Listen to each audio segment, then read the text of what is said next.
अस्सलाम वालेकुम नाजरीन, आज़ाद पाकिस्तान के डिजिटल चैनल पर मोहम्मद नदीम आपसे मुखातिब है।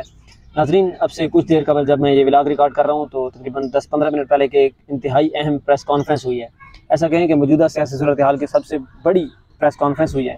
और उस प्रेस कॉन्फ्रेंस में कौन कौन शरीक हुआ है और किस पार्टी का क़याम अमल में लाया गया है और कौन लोग वहाँ पर मुँह छुपा कर बैठा रहा है, इस पर बात करेंगे आज। जैसा कि आपको थोड़ी बहुत इन्फॉर्मेशन होगी, थंबनेल से भी पता चल गया होगा कि एक नई सियासी पार्टी का इस वक्त वजूद में आ चुकी है पाकिस्तान की सियासत में, और जिसका नाम मैं शुरू में बता दूं, इस्तेहकाम पाकिस्तान पार्टी रख दिया गया है।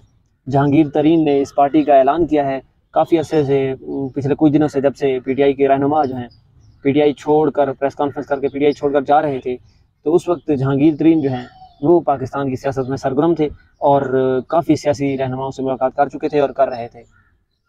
उसके बाद हमने देखा कि फवाद चौधरी साहब ने प्रेस कॉन्फ्रेंस की, मुराद राज साहब, जिसकी वीडियो वायरल भी हुई कि वो अब दीदा हो गए पीटीआई को छोड़ने के बाद, उन्होंने कहा कि मैं सियासत से ही ला ताल्लुकी का ऐलान करता हूँ। उसके बाद फिरदौस शिकवान साहिबा, अली जैदी, इमरान इस्माइल, फ़याज़ुल हसन और सौ में नहीं, उन्होंने प्रेस कॉन्फ्रेंस की और पीटीआई को खैराबाद कहा। अच्छा, पहले मैं बताऊँ कि इस प्रेस कॉन्फ्रेंस में शरीक कौन कौन हुआ। तो इस प्रेस कॉन्फ्रेंस में मौजूदा सूरत हाल में जो पीटीआई को छोड़ कर गए हैं 9 मई के वाक़यात के बाद, उनमें इमरान इस्माइल नंबर 1, फवाद चौधरी साहब, अली जैदी साहब जिन्होंने कहा था कि मुझे माथे पे गोली मार दें लेकिन मैं पीटीआई नहीं छोड़ सकता, इमरान खान का साथ नहीं छोड़ सकता। उसके अलावा फिरदौस शिकवान, उसके अलावा फ़याज़ुल हसन चौहान साहब, उसके अलावा आमिर कियानी, जिस पर इमरान खान साहब ने भी कहा था कि मुझे सबसे बड़ा दुख हुआ है, और बाकी भी छोटे कुछ रहनुमा जो थे वो इस प्रेस कॉन्फ्रेंस में मौजूद थे और सब ने मुश्तरका प्रेस कॉन्फ्रेंस की। अलीम खान ने प्रेस कॉन्फ्रेंस का आगाज़ किया। उसके बाद उन्होंने कहा कि मैं अब जहांगीर तरीन को माइक हैंड ओवर करता हूँ, वो बाकायदा ऐलान करेंगे सियासी पार्टी का। पार्टी का नाम पहले ही आ चुका था मीडिया पे कि सियासी इस्तेहकाम में पाकिस्तान पार्टी नाम रखा जाएगा, लेकिन उसका ऑफिशियली ऐलान होना बाकी था। जहांगीर तरीन साहब ने अपने ट्विटर पर भी इसका नाम ट्वीट कर दिया था और फेसबुक पर भी पोस्ट कर दिया था इससे पहले। अब मसला ये है कि उस प्रेस कॉन्फ्रेंस में अली जैदी साहब, उन्होंने जब जहांगीर तरीन की पार्टी को ज्वाइन किया है, वो फ्रंट लाइन पे मौजूद थे प्रेस कॉन्फ्रेंस में। इमरान इस्माइल साहब भी मौजूद थे और फिरदौस शिकवान साहब भी मौजूद थे, आमिर कियानी साहब भी मौजूद थे, फ़याज़ुल हसन चौहान साहब भी मौजूद थे। दो बंदे, फ़याज़ुल हसन चौहान और फवाद चौधरी, इन्होंने बहुत कोशिश की कि मीडिया से बचा जाए, इन्होंने अपना मुँह छुपाने की कोशिश की। कुछ विजुअल्स आप स्क्रीन पर देख रहे होंगे। और फवाद चौधरी साहब तो उस लाइन में भी नहीं बैठे जिस लाइन में लोग प्रेस कॉन्फ्रेंस कर रहे थे, ये तमाम सियासी रहनुमा। फवाद चौधरी साहब वहाँ बैठने के बजाय पीछे, जहाँ पर मीडिया के लोग बिहाइंड द कैमरा बैठे थे, वहाँ पर बैठने की तरजीह दी। और बार बार हमको देखने को मिला कि फवाद चौधरी साहब जो है अपना मुंह अपने हाथ के ज़रिए छुपाने की कोशिश कर रहे हैं। और उसके बाद फ़याज़ुल हसन चौहान साहब पर भी जब कैमरा गया तो उन्होंने भी कुछ इस तरह की हरकत की जिससे लग रहा था, ये तासुर जा रहा था कि वो ख़ुद को कैमरे से छुपाने की कोशिश कर रहे हैं। मैं यहाँ पर ये कन्फर्म कर दूँ कि इनमें से मैक्सिमम वो लोग थे जिन्होंने ना सिर्फ पीटीआई को खैराबाद कहा था, बल्कि सियासत से ही ला ताल्लुकी का ऐलान किया था, जिनमें आमिर कियानी सर फहरिस्त। उन्होंने कहा था कि the politics is not a cup of my T. तो उन्होंने कहा था कि ये जो इस वक्त की मौजूदा सूरत हाल है, प्रेजेंट पॉलिटिक्स है, करंट पॉलिटिक्स, वो मेरे चाय के कप के प्याली की तरह नहीं है। मतलब मेरे लिए इतनी आसान नहीं है कि मैं इस पॉलिटिक्स का हिस्सा रहूँ। उन्होंने पॉलिटिक्स से जो है अलहदगी इख्तियार कर ली थी। ठीक है, आपने पॉलिटिक्स की अलहदगी इख्तियार की, आप रेस्ट करना चाहते हैं, नो डाउट, कोई मसला नहीं। लेकिन उसके बाद अचानक मुलाकातें हुई और फिर तकरीबन 4-5 दिन का अर्सा भी नहीं गुजरा और आपने रेस्ट कर लिया और फिर एक नई पार्टी के वजूद में आ गए और उसके सरगर्म तरीन रुकन भी बन गए।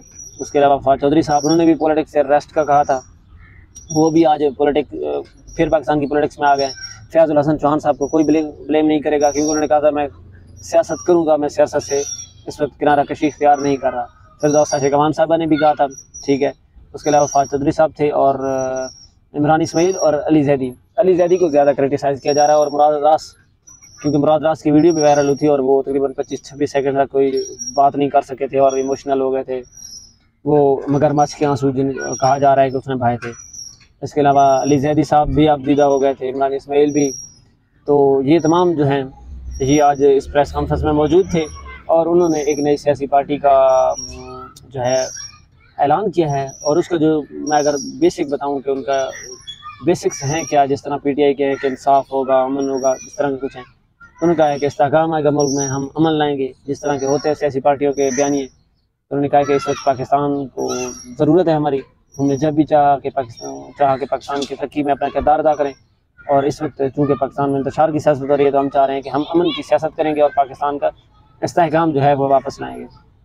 बहरहाल देखना ये होगा कि सियासी पार्टी किस हद तक कामयाब होती है, और ये जब पहला जलसा करेगी तो वो जलसा बहुत ज़्यादा डिपेंड करेगा इनकी आगे के लाएअमल पे, क्योंकि जो टिकट होल्डर्स हैं वो तो इनको मिल चुके हैं, लेकिन टिकट देने वाले इनके साथ हैं या नहीं, ये बहुत बड़ा सवाल निशान होगा। पब्लिक इनके साथ है या नहीं, वो भी बहुत बड़ा सवाल निशान है, क्योंकि पब्लिक, इमरान खान साहब क्लेम कर रहे हैं कि 97% पब्लिक PTI के साथ है। PMLN एज वेल कंप्लेन कर रही है, सॉरी कंप्लेन नहीं, क्लेम कर रही है कि पब्लिक हमारे साथ है। तो ये सारा इस वक्त चल रहा है, और एक नई सियासी पार्टी का वजूद बनाना, और फिर इलेक्शन इतने करीब हैं, वेदर ये पार्टिसिपेट करेंगे इस इलेक्शन में, अगर करेंगे तो फिर इनका आगे का क्या लाएअमल होगा। क्योंकि अगर इस पार्टी के साथ तो गए, वो कोशिश तो यही कर रहे हैं कि इलेक्टेबल्स के ज़रिए इस पार्टी का वजूद लाया जाए, क्योंकि इनमें मैक्सिमम इलेक्टेबल्स हैं। जहांगीर पहले PTI का हिस्सा रहे थे, अलीम खान है बहुत बड़ा पाकिस्तान की सियासत में नाम, तो ये सारे इलेक्टेबल्स हैं। तो ये पहले से मेंबर रह चुके हैं, कौमी असम्बली के वजारतों पर भी रह चुके हैं। तो जब सवालिया निशान ये होगा कि क्या ये अपनी सियासत बचा पाएंगे, क्या पब्लिक इनको वोट देगी और फिर ये कौमी असम्बली का हिस्सा बन पाएंगे। ये इंतहाई अहम सवालात हैं, क्योंकि वोट जो PTI की वजह से इनको पिछले 4-5 साल 10 साल में मिल रहा था, शायद वो वोट बैंक अब इनके अकाउंट में नहीं आएगा, क्योंकि वो वोट इमरान खान का था। और चूँकि ये इमरान खान को खैराबाद कह चुके हैं, तो अब वो PTI का जो वोट है वो इनसे चला जाएगा। हाँ, अलबत्ता इनका जो अपना वोट बैंक है अपने हल्कों में, वो ये किसी न किसी तरीके से वोट ले लेंगे। आज इमरान खान साहब की भी पेशी थी इधर इस्लामाबाद हाई कोर्ट में, तो वहाँ पर एक सहाफ़ी ने सवाल किया इमरान खान साहब से कि ये जो तमाम लोग जिनके बारे में आपने कहा था कि हमदर्दियाँ हमारे साथ और ये सियासत से दूर हो गए थे, कि हम सियासत में रेस्ट करना चाहते हैं, तो ये अचानक फिर सियासत में आ गए और एक पार्टी का वजूद आ रहा है, इस पर क्या कहेंगे। तो खान साहब ने ज़ोर से कहका लगाया और कहा कि बेस्ट ऑफ लक। खान साहब ने बस यही जवाब दिया। वैसे उनका जवाब, उसकी जो हंसी थी, उसका कहका था, उसमें मौजूद था। तो बहरहाल देखना ये होगा कि अब इमरान खान साहब का इसके ऊपर क्या रद्द-ए-अमल आता है और इस सियासी पार्टी का क्या लाए-अमल होगा, क्योंकि इलेक्शन बहुत करीब है और वोट का मसला है। पॉपुलैरिटी इस वक्त इमरान खान साहब के पास है, हुकूमत इस वक्त PMLN PDM के पास है। तो इस तरह की सिचुएशन में ये पार्टी किस तरह सस्टेन करेगी, ये इंतहाई अहम सवाल होगा।